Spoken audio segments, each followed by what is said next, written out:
here is region etude number 2 for 2022. This is the B flat major etude by Kohler with the tempo marking Andante mosso.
This beautiful etude is in 6/8. So now we have 6/8 notes to the measure. 1, 2, 3, 4, 5, 6. 1, 2, 3, 4, 5, 6. So if you can feel that group of 3 2 times per measure, that's really gonna have this etude have a singing like quality to it.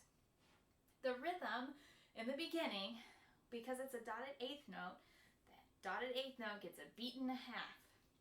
So you can count it in this way. 1 and 3, 4, 6, 1, 2, 3, 4. That is the rhythm for the first 2 measures. Measure 3 and measure 4 change just so slightly. 1 and 3 and 4. 6, 1, 2, 3, 4. So I'm going to turn that metronome on at 108 and show you what I mean a little bit more clearly by this. So we have our 1, 2, 3, 4, 5, 6. Here's the counting from the beginning.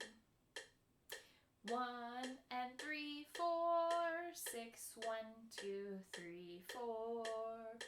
1 and 3 and 4, 6, 1, 2, 3, 4. A few terms you might want to define are right at the first measure down below the staff. Dolce y con espressivo. It says espress, but that's short for espressivo. And that means sweetly with expression throughout. So you really want to feel this etude from the heart, like you're singing it to your best friend as you play this etude.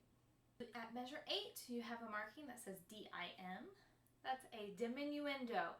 So you're going to decrescendo all the way through this until we get to the a tempo, measure 10 and 11. At measure 10, you have another marking, rall, rallentando.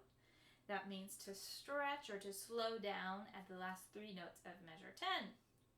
Then you're back at a tempo, or the original tempo, at measure 11. The last term is at measure 17, down at the bottom, allarg, period, short for allargando. Another word to stretch and expand or slow down. So measure 17 and 18 are going to be a lot slower than your normal tempo. And it's going to make a very nice ending to your etude performance. I'm going to play the etude again at a practice tempo of 8th note equals 68. 1, 2, 3, 4, 5.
final tips with this etude is that vibrato is super, super important throughout this etude. You must use it on all the long notes, if not all the way throughout your air stream. It really makes a difference. The other thing that is going to be super, super important that you do and do well is dynamics in this piece. There's a lot of crescendo, and there's some piano markings that come out of nowhere, like measure 6. After a crescendo, you have to suddenly get softer. So the way to do that while staying in tune is to think of the syllable oo. So as you crescendo, you're going to be getting bigger, like ah, dee da da da da da, and then as soon as you get to measure 6, you're going to think ooh, and your lips come forward and your aperture gets smaller, but the air stays fast, so you don't go flat.